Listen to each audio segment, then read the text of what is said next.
Il était une fois dans la Grèce antique des mythes et légendes, plusieurs divinités festoyant allègrement.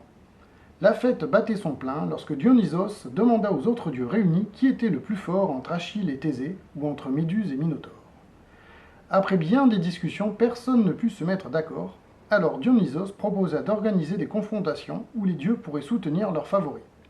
L'ambroisie, le nectar des dieux, ferait une belle récompense. Et c'est ainsi que, sous l'œil amusé de Dionysos, chaque dieu voulut devenir le God of Gambler. Dans God of Gambler, les joueurs incarnent des divinités, Athéna, Apollon, Déméter ou Pan, pariant sur les résultats des combats opposant des héros et des créatures légendaires de la mythologie. Chaque joueur dispose d'une carte divinité, comme ceci, et d'un deck personnel. Chaque deck est constitué de 10 cartes destin différentes, chaque dieu disposant du même type d'action. Augmenter ou diminuer la puissance d'un combattant, obtenir une faveur de Dionysos pour effectuer un nouveau pari, modifier les paris de puissance afin d'augmenter leurs gains ou diminuer ceux de leurs adversaires, comme ceci, relancer un dé, ou enfin annuler une carte adverse.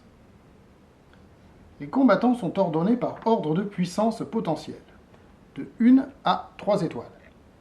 Cela signifie que le potentiel d'un combattant 3 étoiles est plus important que celui d'un combattant à 1 étoile, mais rien ne dit que lors de l'affrontement ce sera le cas. En effet, les combattants vont exprimer leur puissance au travers de dés. Chaque combattant dispose de 4 dés représentés par les lauriers. Si chaque créature mythologique dispose moyen de 4 dés, ces derniers ne sont pas tous égaux. Certains vont de 1 à 3, d'autres de 1 à 5. Évidemment, plus la créature dispose d'un nombre étoile élevé, plus elle aura à sa disposition des dés puissants.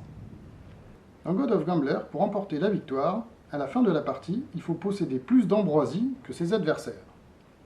Et pour gagner de l'ambroisie, il faut parier sur le bon combattant, mais aussi sur certaines caractéristiques du combat. La puissance du combattant 1 ou combattant 2, et la différence de puissance entre les deux combattants. À chaque tour, les joueurs vont pouvoir piocher des cartes destin, puis ils effectuent leur pari. Ensuite, c'est le premier round. Les dés sont lancés pour connaître la puissance de chaque créature. 11 et 8. Lors du second round, les joueurs sont amenés à jouer des cartes destin afin d'influer le combat dans le sens qui les arrange. On les joue en pile, face cachée, aux emplacements prévus des deux combattants. Les cartes sont ensuite retournées face visible et les effets appliqués dans l'ordre dans lequel les cartes ont été jouées. On va prendre les cartes qui ont été jouées sur le combattant 1. On voit qu'Athéna décide de relancer un dé de valeur 1, 2 ou 3. On peut par exemple prendre celui-là, le relancer. D'annuler la prochaine carte qui a été jouée. Donc la carte d'Apollon qui tentait sûrement de diminuer la puissance du combattant est annulée. Enfin, Pan décide de faire un pari gratuit. Enfin, lors du troisième et dernier round, les joueurs peuvent utiliser la capacité de leur divinité. Ici, Athéna pourrait rajouter plus 1 ou moins 1 à un dé jaune, donc sur l'un des deux combattants.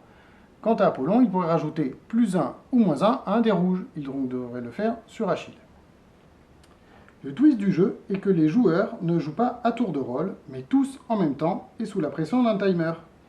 Ainsi, ils n'auront qu'un temps limité pour décider quel pari effectuer et pour jouer leur carte destin. Une fois le délai écoulé, Dionysos n'acceptera pas leur action. Pour résumer, God of Gambler est un jeu familial où l'interaction entre joueurs est forte, amusante et un brin chaotique.